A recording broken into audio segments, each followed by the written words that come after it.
Hello दोस्तों, आप सभी का अपना यूट्यूब चैनल K2N में स्वागत है। आज आप सभी के लिए लेकर आए हैं रसायन शास्त्र के वस्तुनिष्ठ एवं लघुत्तरीय प्रश्न 2021 जो बिहार बोर्ड में बार बार पूछे जाते हैं। यहाँ से बाहर कहीं प्रश्न नहीं जाते हैं, नहीं पूछे जाते हैं। तो ये क्लास 12 के लिए VVI इम्पोर्टेंट प्रश्न है। ये मॉडल सेट नंबर 2 है। अगर सेट नंबर 1 देखना चाहते हैं तो हमारे प्ले लिस्ट में जाकर इसका सेट 1 देख सकते हैं। ये NCERT बेस पर है, ठीक है।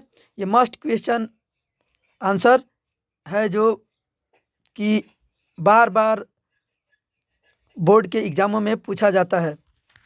तो चलिए चलते हैं सीधे उन प्रश्नों की तरफ जो बार बार पूछे जाते हैं। यहाँ से आप चाहें तो ऑब्जेक्टिव भी क्लियर कर सकते हैं। हम बताएंगे कि इसमें ऑब्जेक्टिव कैसे, कहाँ से और किस तरह पूछता है और आपको किस तरह आंसर देना है। तो चलिए चलते हैं सीधे अपने प्रश्न की ओर। और आप लोगों से रिक्वेस्ट है कि वीडियो को अंत तक देखें, स्किप ना करें।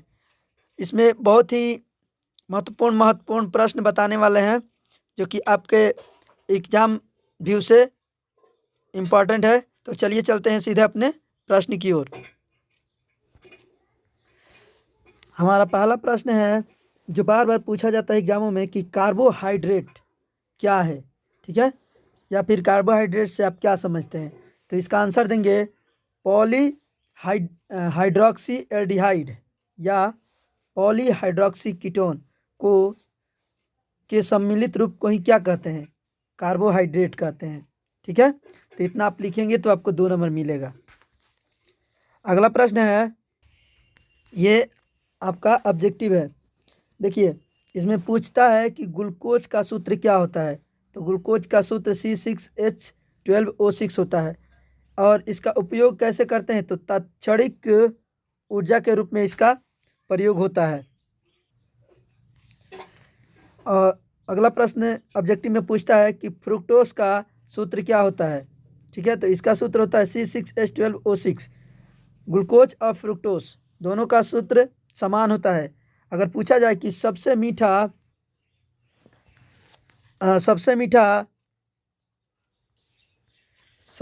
पदार्थ कौन सा होता है, तो वो होता है फ्रुक्टोज, ठीक है। ये सबसे मीठा होता है। आपको एग्जाम में इसी तरह पूछ देगा। अगला प्रश्न पूछेगा कि सुक्रोज का सूत्र क्या होता है, वही जो जिसका नाम है चीनी का सूत्र क्या होता है, तो C12H22O11। इसे ईख भी बोलते हैं, ईख का भी सूत्र बोलते हैं, ठीक है। तो एग्जाम में पूछता है, अधिकतर पूछता है कि सुक्रोज का सूत्र क्या होता है। अगला है कि ग्लाइकोजीन। तो ग्लाइकोजीन का जो सूत्र होता है C6H10O5 का होल N, जो जीवों में क्या करता है, संग्रहित खाद्य पदार्थों के रूप में होता है। ग्लाइकोजीन क्या होता है, जीवों में संग्रहित खाद्य पदार्थों के रूप में होता है। तो ये आपके ऑब्जेक्टिव के रूप में पूछा जाएगा। यहाँ से बाहर ऑब्जेक्टिव कहीं नहीं पूछा जाएगा, ठीक है। तो हम जितना बता रहे हैं उतना देखिए ध्यान से, और हो सके तो आप भी नोट कर लीजिए कहीं। और अगला है सेलुलोज, ठीक है। तो सेलुलोज का सूत्र जो होता है C6H10O5। इसमें होल N नहीं रहता है, और अगर होल N रहता तो हो जाता क्या चीज़, ग्लाइकोजीन हो जाता, ठीक है। तो इसमें होल N नहीं रहता है तो ये हो जाता है सेलुलोज। और इसका उपयोग कहाँ करते हैं, तो फर्नीचर बनाने में सेलुलोज का, और कैप्सूल के रूप में करते हैं, ठीक है। अगर वीडियो पसंद आ रहा होगा तो लाइक करें और अधिक से अधिक बच्चों के पास शेयर करें। हमारा अगला प्रश्न है कि कार्बन, यानी कि कार्बन क्या है। प्रश्न पूछता है कि कार्बन क्या है। तो कार्बन एक क्या है, तत्व है जिसका संकेत जो होता है C होता है, ठीक है। और इसका परमाणु संख्या 6 होता है। यहाँ से ऑब्जेक्टिव भी पूछा जा सकता है कि कार्बन का संकेत क्या है, तो इसका संकेत C होता है। और परमाणु संख्या कितना होता है, 6 होता है। परमाणु द्रव्यमान कितना होता है, तो 12 होता है, ठीक है। यह अपने आधुनिक आवर्त सारणी का कितना तत्व है, तो यह छठा तत्व है, ठीक है। जो आधुनिक आवर्त सारणी के वर्ग संख्या 14 का एक अति महत्वपूर्ण पी ब्लॉक। तो पूछा जा सकता है कार्बन किस ब्लॉक में आता है, तो आंसर हो जाएगा पी ब्लॉक। ठीक है, तत्व है जो आवर्त संख्या 2 के अंतर्गत आता है। तो आप इतना लिखेंगे तो आपको 2 नंबर मिल जाएगा। इसमें से कितना ऑब्जेक्टिव बता दिए, 1 2 3, यहाँ से 3 4 ऑब्जेक्टिव भी बन गया आपका। चलिए चलते हैं सीधा अपना अगला प्रश्न है। देखिए आप लोग का काम है कि अप्रूप क्या है उसका आंसर खोजना। ठीक है, अप्रूप जो होता है 2 प्रकार के होता है। अगर नहीं पता होगा अप्रूप तो कमेंट बॉक्स में कमेंट कीजिएगा, हम आंसर बताएंगे। ठीक है, तो ये आप लोगों का काम है, अप्रूप क्या है इसका आंसर। ये भी कई बार एग्जामों में पूछा जाता है। ठीक है, तो देखिए अप्रूप 2 प्रकार के होता है, क्रिस्टलीय और अक्रिस्टलीय। तो क्रिस्टलीय में आता है हीरा, ग्रेफाइट और फ्लोरीन 16 C16 जिसको बोलते हैं। ये एग्जाम में भी ऑब्जेक्टिव में पूछता है कि फ्लोरीन का सूत्र क्या होता है, तो C16। ठीक है, जिसका आकार कैसा होता है, फुटबॉल की तरह होता है। ठीक है, और अक्रिस्टलीय जो अप्रूप है वो आता है कोयला, कोक और चारकोल। ठीक है, अगला पूछता है कि हीरा क्या है, डायमंड। ये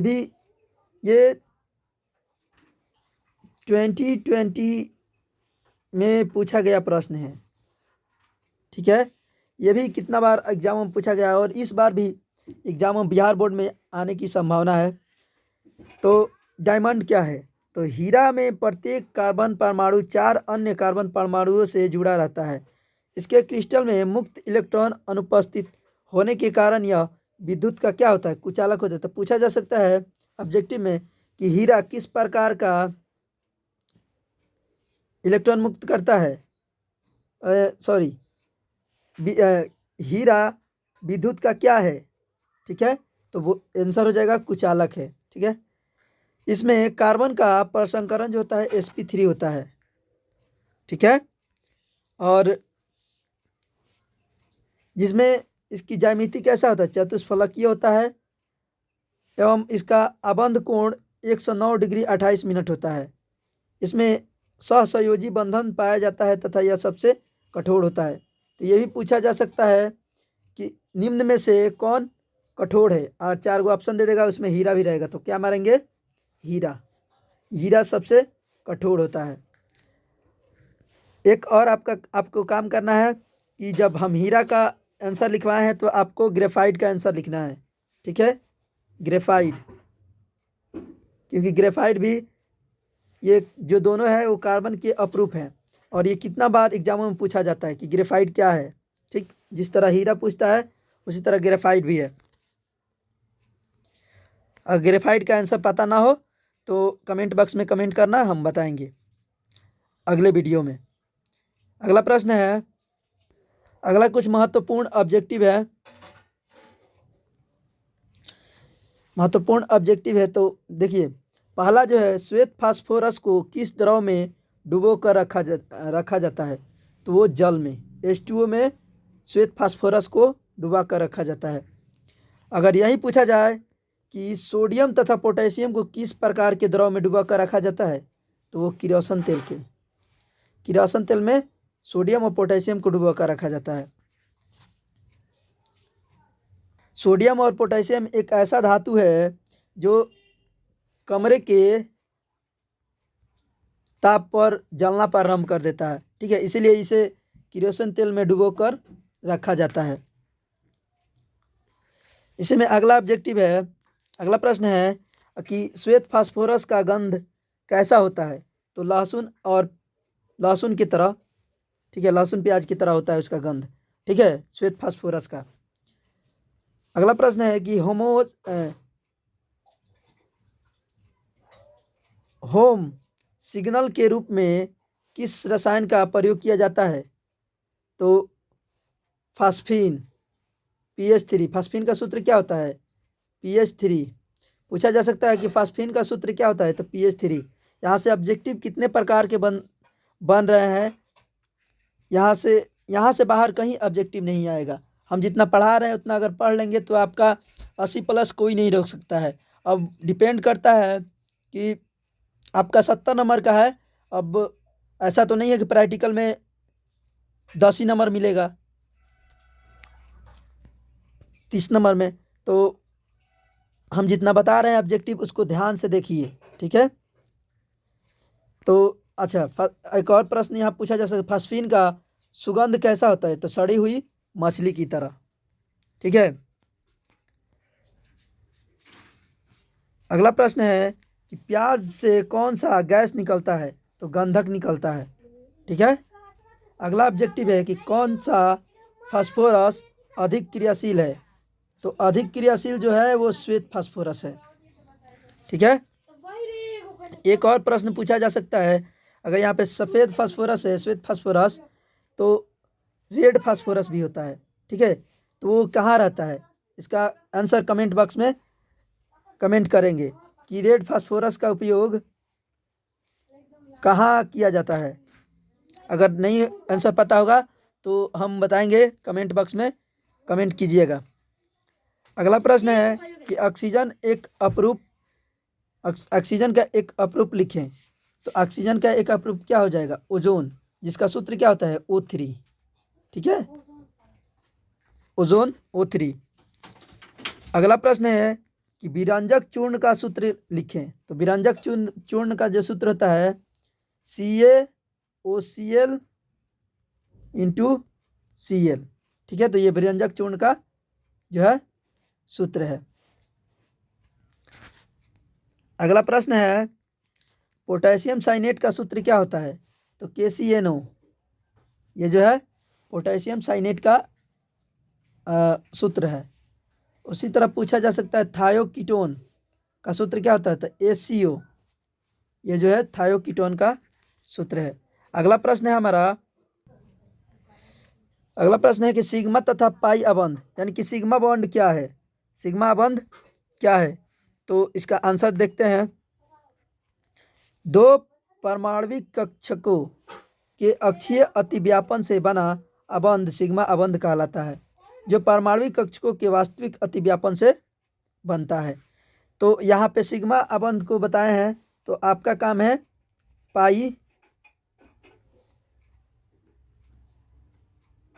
अबंध का आंसर खोजना और उसको पढ़ना।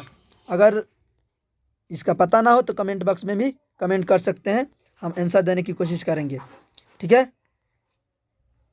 अगला प्रश्न है कभी पूछता है कि सिग्मा बॉन्ड और पाई बॉन्ड में अंतर स्पष्ट करें, ठीक है। तो अगर इसका आंसर चाहिए तो कमेंट बॉक्स में कमेंट कीजिएगा।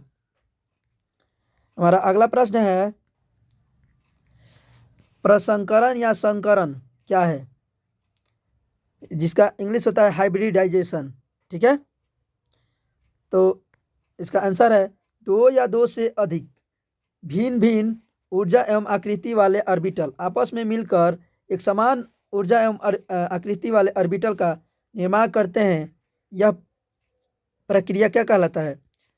प्रसंकरण कहलाता है, तथा इस से प्राप्त ऑर्बिटल प्रसंकृत ऑर्बिटल कहलाते हैं। किसी अणु में केंद्रीय परमाणु का प्रसंकरण ज्ञात उस अणु के ज्यामिति निर्धारित की जाती है उससे, ठीक है। प्रसंकरण से उसकी ज्यामिति निर्धारित की जाती है। अगला प्रश्न है, अगर वीडियो पसंद आ रहा हो तो लाइक करें, अधिक से अधिक बच्चों के पास शेयर भी करें। अच्छा, ये बताइए कि ये क्रियाशील समूह है, सभी क्रियाशील पदार्थ हैं, जैसे COOH, ये जो है इसका नाम जो है कार्बोक्सिलिक अम्ल है, और इस पे प्रत्यय जो लगता है ओइक अम्ल लगता है, ठीक है। इसका संरचना ऐसे स्ट्रक्चर बनावट होता है, ठीक है।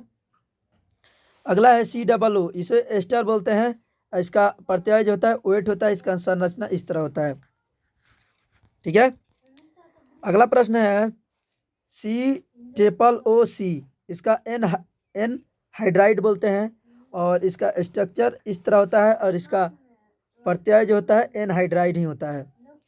CHO को बोलते हैं एल्डिहाइड, इसमें ऑल प्रत्यय लगता है, ऑल ना ऑल, AL, ठीक है। इसका भी स्ट्रक्चर देख लें, क्योंकि ये बार बार एग्जामों में ऑब्जेक्टिव के रूप में पूछता है कि एल्डिहाइड का सूत्र क्या होता है। ठीक है। तो अगर आप लोगों को पहले से पता था तो कमेंट बॉक्स में कमेंट कीजिएगा कि पता था, अगर नहीं था तो भी कीजिएगा। अगला प्रश्न है कि COX इसको बोलते हैं एसिल हाइलाइड, इसका स्ट्रक्चर देख लें, और इसमें लगता है ऑयल हाइलाइड प्रत्यय के रूप में। अगला है CONH2, तो इसको बोलते हैं एसिल एमाइड। ठीक है, इसका स्ट्रक्चर जो है यह है, और इसमें एमाइड प्रत्यय लगता है। ठीक है। फिर पूछा जा सकता है कि कीटोन का सूत्र क्या होता है, तो कीटोन का सूत्र जो होता है CO होता है, और इसमें ऑन प्रत्यय लगता है। ठीक है। OH का अल्कोहल ऑल प्रत्यय लगता है। O को बोलते हैं ईथर, इसमें ऑक्सी प्रत्यय लगता है। CN को बोलते हैं साइनाइड, इसमें नाइट्राइल प्रत्यय लगता है। NC को बोलते हैं आइसोनाइट्राइल, इसमें आइसोनाइट्राइल प्रत्यय लगता है। NH2 को बोलते हैं 1 डिग्री अमीन, अमीन ही प्रत्यय लगता है। NH को बोलते हैं 2 डिग्री अमीन, इसमें भी एमीन प्रत्यय लगता है। और N को बोलते हैं 3 डिग्री अमीन, जिसमें भी एमीन प्रत्यय लगता है। अगला प्रश्न है कि उत्पत्ति के स्रोत एवं गुणों को मतलब नाम एवं मतलब उत्पत्ति के स्रोत एवं उसके गुण। ठीक है। तो CH4 जो है इसका नाम क्या है, IPSC नाम जो है मीथेन है। इसका पूछा जा सकता है कि मीथेन को और किस नाम से जाना जाता है, तो उसे जाना जाता है मार्स गैस के नाम से। ठीक है। अगला है इथीन, C2H4 का IPSC नाम इथीन और इथिलीन, साधारण नाम इथिलीन। ठीक है। C2H2 को एसिटिलीन बोलते हैं। ठीक है। तो ये भी एग्जाम में पूछा जाता है कि एसिटिलीन का सूत्र क्या होता है, तो C2H2। ठीक है। अगला है CH3OH का IPSC नाम मिथाइल अल्कोहल है। IPSC नाम नहीं है, साधारण नाम है मिथाइल अल्कोहल। ठीक है। इसका इथाइल अल्कोहल, इसका नाम जो फार्मिक अम्ल है, इसका नाम फॉर्मल्डिहाइड है।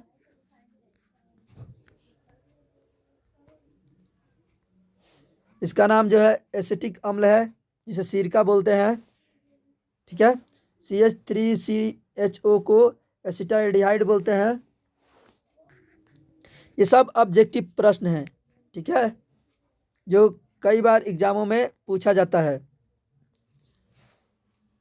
CH3COCH3 इसको डाइल मिथाइल कीटोन बोलते हैं। इसका IPSC नाम जो है ये है। ठीक है। और साधारण नाम एसीटोन है। इसका साधारण नाम क्या है, एसीटोन।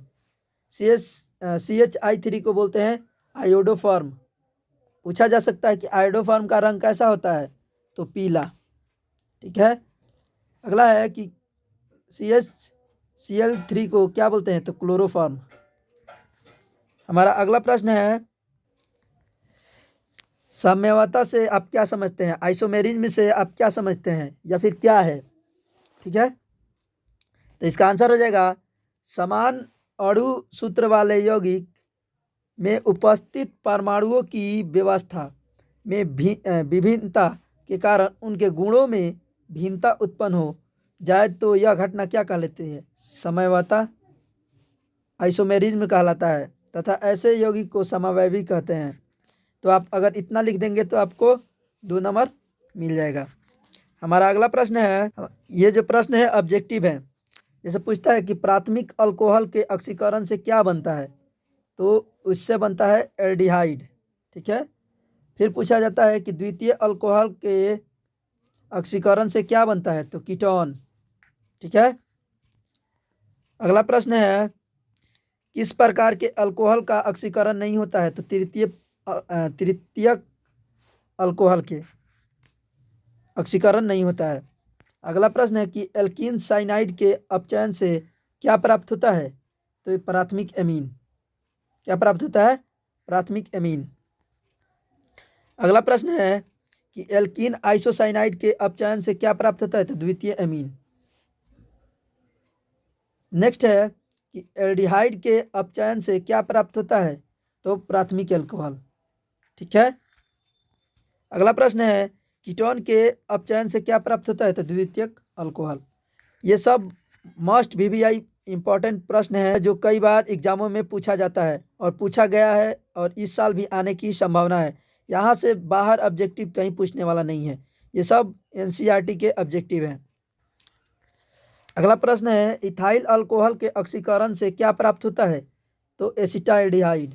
क्या प्राप्त होता है? एसिटाल्डिहाइड। अगला है इथाइल साइनाइड अपचयन से क्या प्राप्त होता है? तो प्रोपाइल एमीन। क्या प्राप्त होता है?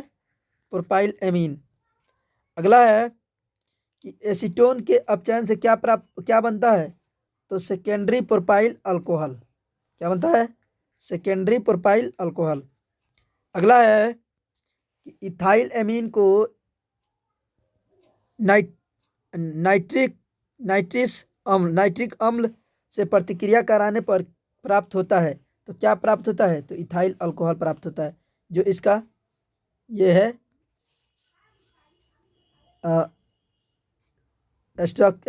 समीकरण है। अगला है इथाइल अल्कोहल को पिरिडीन की उपस्थिति में थायोनील क्लोराइड से प्रतिक्रिया कराने से क्या बनता है? तो इथाइल क्लोराइड। अगले वीडियो में हम लेकर आएंगे अभिक्रिया, जितने भी महत्वपूर्ण अभिक्रियाएं हैं जैसे रोज़नामुंड अभिक्रिया, हाफमैंड अभिक्रिया, ग्रोव विधि, ये सब अगले वीडियो में लेकर आएंगे। हमारा नेक्स्ट प्रश्न है, ये भी प्रश्न कई बार एग्जाम में पूछा गया कि हेलो एल्केन क्या है? तो हेलो एल्केन एल्केन से हाइड्रोजन को हाइलोजन द्वारा विस्थापित करने से बना यौगिक को क्या कहते हैं? हेलो एल्केन कहते हैं। इसका सामान्य सूत्र जो होता है CnH2n+1x होता है। इसका प्रसंस्करण sp3 होता है और इसका उपयोग कार्बनिक विलायक के रूप में, शल्य चिकित्सा के रूप में तथा औषधि निर्माण के रूप में किया जाता है। जब हम हेलो एल्केन बता दिए तो आपका काम है हेलो एरीन का आंसर लिखना, याद करना। ठीक है, क्योंकि वो भी मोस्ट इंपॉर्टेंट प्रश्न है जो कई बार एग्जामों में वो भी पूछा जाता है कि हेलो एरीन क्या है। ठीक है। हमारा अगला प्रश्न है कि कार्बनिक यौगिकों के घटक कौन कौन से हैं? तो कार्बनिक यौगिकों के घटक जो है यही है। ठीक है, लेकिन इसको कैसे याद करेंगे? तो इसको याद करने का ट्रिक है कहो ना सनम प्यार है। ठीक, तो कहो ना, तो क से कार्बन, ह से हाइड्रोजन, कहो ओ से ऑक्सीजन, न से नाइट्रोजन, स से सल्फर, पी से फास्फोरस और एक्स से हाइलोजन। ठीक है, तो इसका आंसर क्या हो जाएगा? इसको कैसे याद करेंगे? कहो ना सनम प्यार है। ये कार्बन के मुख्य घटक है। एग्जाम में पूछा जाता है कि कार्बन के मुख्य घटक कौन है, और ऑप्शन में दिया रहेगा 4 अलग और चौथा इसमें से एक रहेगा। तो आप लोगों को पता होगा तभी ना आंसर मारेंगे। चलिए चलते हैं सीधे अगले प्रश्न की ओर। कुछ महत्वपूर्ण यौगिक के नाम जान लेते हैं, जैसे CH2Cl2, इसका नाम क्या है? डाइक्लोराइल मीथेन, जिसका उपयोग क्या करते हैं? पेंट छुड़ाने में करते हैं। पूछा जा सकता है कि पेंट छुड़ाने में किसका उपयोग किया जाता है? तो डाइक्लोरिन मीथेन का प्रयोग करते हैं। अगला है CH3Cl3, जिसका नाम है ट्राइक्लोराइल क्लोरोमीथेन, जिसको क्लोरोफॉर्म भी बोलते हैं। ठीक है, इसका IPAC नाम है ट्राइक्लोरोमीथेन और इसका साधारण नाम है क्लोरोफॉर्म। इसका उपयोग करते हैं निश्चेतक के रूप में, बेहोश करने के लिए जिसका उपयोग करते हैं वो क्लोरोफॉर्म का ही उपयोग करते हैं। अब आप लोग क्लोरोफॉर्म बनाने मत लगिएगा। और अगला प्रश्न है कि फास्जीन का सूत्र, फास्जीन जो होता है वो एक प्रकार की क्या है? फास्जीन जो है जहर है। ठीक है, जिसका सूत्र होता है COCl2। क्या होता है? COCl2। तो ये भी कई बार एग्जाम में पूछा जाता है कि फॉस्जीन का सूत्र क्या होता है। ठीक है, अगला प्रश्न है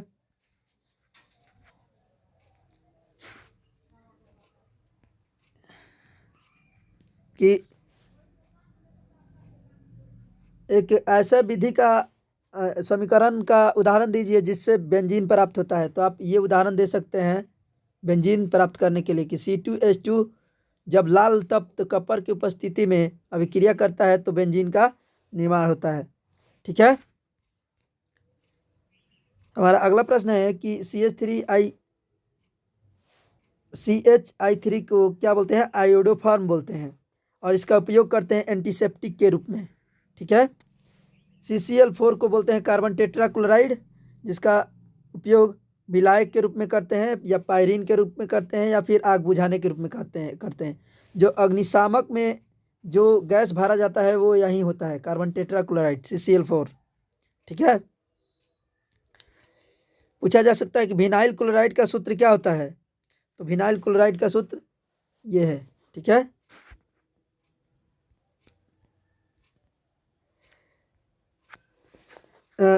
अगला है कि C2F4। उससे पहले ये देख लेते हैं कि पॉलीविनाइल क्लोराइड, ये जो सूत्र है ये पॉलीविनाइल क्लोराइड का सूत्र है। ठीक है, जिसका उपयोग क्या करते हैं? बरसाती बनाने में। जो बरसाती बना रहता है, जो बरसातों में ड्राइवर पहनकर मोटरसाइकिल वाले चलाते हैं, वो इसी पॉलीविनाइल क्लोराइड का ही बना होता है। ठीक है, C2F4 जो है टेट्रा क्लोरोइथीन TFT, इसको क्या बोलते हैं? TFT। अगला है कि इसका नाम क्या है? CF2 के होल एन, इसे बोलते हैं टेफ्लॉन। जो प्रेशर कुकर में उपयोग होता है, प्रेशर कुकर में उपयोग किसका होता है? तो टेफ्लॉन का। पूछा जा सकता है कि प्रेशर कुकर में उपयोग होने वाले समीकरण का क्या नाम है? तो टेफ्लॉन। ठीक है, अगला है कि टाइफाइड, जिसका हिंदी होता है अंतज्वार, के उपचार में प्रयुक्त एंटीबायोटिक है कौन? क्लोरोफेमनिकोल। ये भी ऑब्जेक्टिव में पूछता है कि सेम ऐसा ही क्वेश्चन पूछेगा। ठीक है, कि टाइफाइड के उपचार में किस एंटीसेप्टिक का उपयोग करते हैं? तो क्लोरोफेमनिकोल। अगला प्रश्न है बुखार कम करने वाला औषधि क्या है? तो उसको ज्वारनाशी बोलते हैं, इंग्लिश में बोलते हैं एंटीपायरेटिक्स। ठीक है, अगला है कि दर्द कम करने वाले औषधि को क्या बोलते हैं? दर्दनाशी। ठीक है, इंग्लिश में बोलते हैं एनालेसिसिक, एनालेनिसिक, एलानेनिसिक। अगला है मलेरिया के उपचार में प्रयुक्त औषधि कौन सा है? तो क्लोरोक्वीन। क्लोरोक्वीन का उपयोग क्या करते हैं? मलेरिया के उपचार में करते हैं। अगला है कि थायराइड ग्रंथि से थायरॉक्सिन हार्मोन यानी कि आई युक्त के कमी से उत्पन्न कौन सा रोग उत्पन्न होता है? तो गलगंड, जिसको बोलते हैं घेघा। घेघा रोग आयोडीन की कमी से होता है। डीडीटी, डीडीटी से पहले बता दें कि एक होता है BHC, बेंजीन हेक्साक्लोराइड। तो हम डीडीटी के बारे में बता दे रहे हैं, आप BHC के बारे में पढ़ लीजिएगा। ठीक है, क्योंकि वहाँ से भी कितने प्रकार के ऑब्जेक्टिव बनते हैं और वो भी पूछा जाता है कि BHC क्या है। ठीक है, बेंजीन हेक्साक्लोराइड। चलिए यहाँ पे देखते हैं DDT। बेंजीन हेक्साक्लोराइड और DDT दोनों जो है हेलोएरिन के क्या है? एंटीबायोटिक है। तो इसका आंसर होगा क्लोरोबेंजीन सांद्र सल्फ्यूरिक अम्ल की उपस्थिति में क्लोरल के साथ प्रतिक्रिया कर डाइफेनिल ट्राइक्लोरो इथेन का निर्माण करता है, जिसे DDT के नाम से जानते हैं। ये 5 नंबर में पूछता है। ठीक है, इसका उपयोग कीटनाशक के रूप में होता है। तो BHC और DDT दोनों जो है हेलोएरिन के क्या है, क्या बताए थे, एंटीबायोटिक। इन दोनों को क्या किस चीज़ के उपयोग में, कीटनाशक के रूप में करते हैं, किसको, DDT का उपयोग। इससे मृदा तथा जल प्रदूषित होता है, ठीक है, एथी से, DDT से। इसका समीकरण इतना एक बार देख लीजिए और बढ़िया से देख लीजिए और लिख लीजिएगा और याद कर लीजिएगा, ठीक है। इसका IPSC नाम भी पूछता है, तो IPSC नाम ये है, शायद बहुते लोगों को पता नहीं होगा, तो देख लीजिएगा, ये IPSC नाम है। अगर इतना आप लिख देंगे तो आपको 5 नंबर मिल जाएगा। तो ये 5 नंबरिया ऑब्जेक्ट प्रश्न था।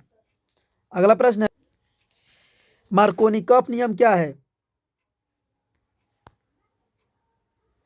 मार्कोनिकॉफ नियम ये भी पूछता है कि मार्कोनिकॉफ नियम से आप क्या समझते हैं या क्या है। तो इस नियम के अनुसार असमित एल्कीन में होने वाले योगात्मक अभिक्रिया के द्वारा अभिकर्मक का ऋणात्मक समूह सदैव कम हाइड्रोजन वाले कार्बन के साथ जुड़ता है, ठीक है। तो ये मार्कोनिकॉफ नियम था। तो आपको क्या, आपका क्या काम है, एंटी मार्कोनिकॉफ नियम का आंसर ढूंढना है, ठीक है, क्योंकि वो भी कई बार एग्जामों में पूछा जाता है।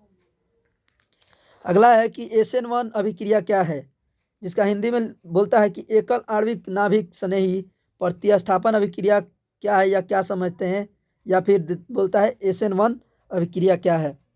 तो अगर ये 2 नंबर में पूछेगा तो आप सिर्फ परिभाषा लिख दीजिएगा। अगर 5 नंबर में पूछेगा तो इसका एथेनिक सॉल्व करना पड़ेगा इसको। तो देखिए 2 नंबर में पूछेगा तो कैसे लिखेंगे, हेलो एल्केन में होने वाले वे सभी नाभिक से नहीं प्रतिस्थापन अभिक्रिया जिसका दर केवल हेलो एल्केन के सांद्रण पर निर्भर करता है SN1 अभिक्रिया कहलाता है। तो इतना लिख देंगे तो आपको 2 नंबर मिल जाएगा। अगला प्रश्न है, जब हम SN1 बता दिए तो आपका काम है SN2, ठीक है। SN2 का आंसर देख लेना, ठीक है। अगला प्रश्न है, अगर वीडियो पसंद आया हो तो अधिक से अधिक बच्चों के पास शेयर करें, लाइक करें और सब्सक्राइब करें। और इससे रिलेटेड और वीडियो चाहिए तो कमेंट बॉक्स में कमेंट करें। आपके हर कमेंट का जवाब यहाँ पे देने का प्रयास किया जाएगा। तो चलिए मिलते हैं अगले वीडियो में। Thank you for watching this video.